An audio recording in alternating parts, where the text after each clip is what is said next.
அனைவருக்கும் வணக்கம். வங்கக்கடலில் நீடித்து வரும் காற்றழுத்த காரணமாகவும் தென்மேற்கு பருவமழை காரணமாகவும் தமிழகத்தில் வரும் 30ஆம் தேதி வரை கனமழைக்கு வாய்ப்பிருப்பதாக கூறப்பட்டுள்ளது.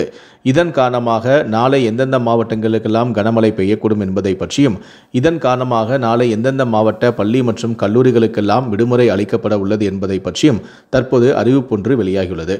இது குறித்து விரிவாக தெரிஞ்சுக்கணும்னா இந்த வீடியோவை கடைசி வரைக்கும் ஸ்கிப் பண்ணாமல் முழுமையாக பாருங்கள். இந்த வீடியோக்குள்ளே போகிறதுக்கு முன்னாடி இந்த வீடியோக்கு ஒரு லைக் பட்டனை ப்ரெஸ் பண்ணிடுங்க. நீங்கள் இதுவரைக்கான சேனலை சப்ஸ்கிரைப் பண்ணாமல் இருந்தீங்கன்னா மறக்காமல் சப்ஸ்கிரைப் பண்ணிக்கோங்க. கூடவே அந்த பெல் சிம்லையும் மறக்காமல் கிளிக் பண்ணிக்கோங்க. சரி, வாங்க இப்போ நாம் வீடியோக்குள்ளே போகலாம். இது தொடர்பாக சென்னை வானிலை ஆய்வு மையம் வெளியிட்டுள்ள செய்திக்குறிப்பில், தமிழகம் நோக்கி வீசும் மேற்கு திசை காற்றில் நிலவும் வேக மாறுபாடு காரணமாக இன்று திருவள்ளூர், காஞ்சிபுரம், செங்கல்பட்டு, தென்காசி மற்றும் சிவகங்கை ஆகிய 6 மாவட்டங்களில் இன்று இரவு இடியுடன் கூடிய லேசான முதல் மிதமான மழை பெய்ய வாய்ப்பிருப்பதாக சென்னை வானிலை ஆய்வு மையம் தகவல் தெரிவித்துள்ளது. வரும் 23ஆம் தேதி முதல் 27ஆம் தேதி வரை ஓரிரு இடங்களில் லேசான முதல் மிதமான மழை பெய்யக்கூடும் என்றும், வங்கக்கடலில் நீடித்து வரும் காற்றழுத்தம் காரணமாகவும் தென்மேற்கு பருவமழை காரணமாகவும் தமிழகத்தில் 25ஆம் தேதி முதல் ஒரு சில இடங்களில் கனமழை பெய்ய வாய்ப்புள்ளது என வானிலை ஆய்வாளர்கள் தெரிவித்துள்ளனர். தமிழகத்தில் தற்போது வெப்பசலன மழை பெய்து கொண்டிருக்கிறது. அதனைத் தொடர்ந்து தென்மேற்கு பருவமழை மற்றும் அதனுடன் இணைந்த வெப்பசலன மழையும் பெய்யும் சூழல் நிலவுகிறது.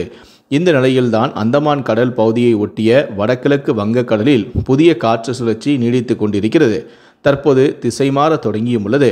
அரபிக்கடல் பகுதியிலிருந்து தமிழ்நாடு ஊடாக காற்று பயணிக்க உள்ளது. குறிப்பாக 25ஆம் தேதி முதல் இந்த காற்று கிழக்கு நோக்கி வீச தொடங்கும் எனவும், இதனால் 4 நாட்களுக்கு தமிழகத்தில் இடியுடன் கூடிய கனமழைக்கு வாய்ப்புள்ளது எனவும், வெயில் அதிகரித்துள்ள நிலையில் தமிழகத்தில் வெப்பசலன மழையும் இன்று தீவிரமாக பெய்ய வாய்ப்புள்ளது எனவும், மேற்கு தொடர்ச்சி மலை பகுதியில் தொடங்கி உள் மாவட்டங்களில் மழை பெய்யும் எனவும், டெல்டாவிலும் மழை பெய்யும் எனவும், முன்னிரவில் தொடங்கி நள்ளிரவுக்குள் வட கடலோர பகுதியிலும் மழை பெய்யும் எனவும், நாளை காற்று குளிர்ந்து இரு காற்று இணைந்து மழை பெய்ய வாய்ப்பும் உள்ளது எனவும் கூறியுள்ளனர். மேலும் 25ஆம் தேதி வங்க கடலோர காற்று சுழற்சி வலுப்பெற்று காற்றழுத்த தாழ்வு பகுதியாக மாறிவிடும். 25, 26, 27, 28ஆம் தேதிகளில் மட்டும் தமிழகத்தில் மழை நீடிக்கும் எனவும், சில இடங்களில் மிக கனமழை பெய்யும் எனவும், அதாவது 150 மில்லிமீட்டர் முதல் 200 மில்லிமீட்டர் வரை அவிநாச்சி உள்ளிட்ட பகுதிகளில் மழை பெய்யும் எனவும் எதிர்பார்க்கப்படுகிறது.